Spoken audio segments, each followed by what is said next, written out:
ক্ষমতার মসনদে এই ত্রিমুখী লড়াইয়ে কে জিতবে, এই চরম শ্বাসরুদ্ধকর পরিস্থিতির জন্য সারা বিশ্বের কৌতূহলী দৃষ্টি এখন পাকিস্তানের দিকে।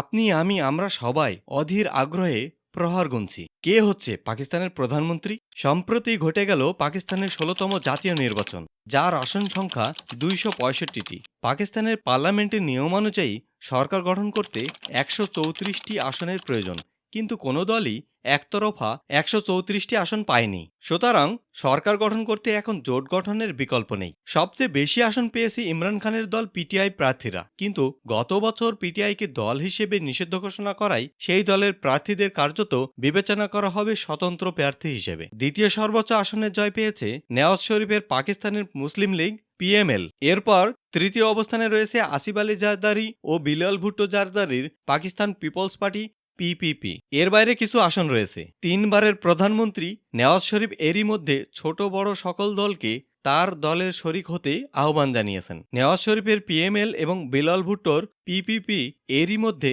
জোট গঠনে আলোচনা হচ্ছে। এই দুই দলই আবার চেষ্টা করছে স্বতন্ত্র প্রার্থীদের নিজ দলে ভেড়ানোর। বিশ্লেষকদের মতে ইমরান খানের স্বতন্ত্র প্রার্থী বাদে যে কয়জন স্বতন্ত্র প্রার্থী জয় পেয়েছেন তাদের এই দুই দলের যে কোনো একটির সাথে যোগ দেওয়ার সম্ভাবনা সবচেয়ে বেশি। তবে পিটিআই সমর্থিত স্বতন্ত্রের বিজয়ীরা একসাথে এই বড় দুই দলের সাথে যোগ দেবেন না বলে অনুমান করছেন বিশ্লেষকরা। এরকম পরিস্থিতিতে পিটিআই সমর্থকরা যদি কোনো ছোট দলে যোগ দেয় এবং সেই দল যদি পিএমএল এবং পিপিপি বাদে বাকি ছোট কোনো দলের সাথে জোট তৈরি করে, তাহলে তারাও সরকার গঠন করতে পারবে। আবার পিটিআই সমর্থিতরা একসাথে স্বতন্ত্র জোটও গঠন করতে পারেন। এখন মিলিয়ন ডলার প্রশ্ন, তবে কে হচ্ছেন প্রধানমন্ত্রী? নেওয়াজ শরীফের পিএমএল এবং বিলাল ভুট্টোর পিপিপি জোট যদি সরকার গঠন করে, তবে প্রধানমন্ত্রী হওয়ার দৌড়ে নিশ্চিতভাবে এগিয়ে থাকবেন নেওয়াজ শরীফ এবং বিলাল ভুট্টো জারদারি। অন্যদিকে পিটিআই সমর্থিতরা যদি অন্য দলগুলোর সাথে জোট বেঁধে দল গঠন করে, তবে ইমরান খানের আবারও প্রধানমন্ত্রী হওয়ার সম্ভাবনা রয়েছে। নিয়ম অনুযায়ী স্বতন্ত্র বিজয়ীরা স্বতন্ত্র হিসেবে থাকবেন নাকি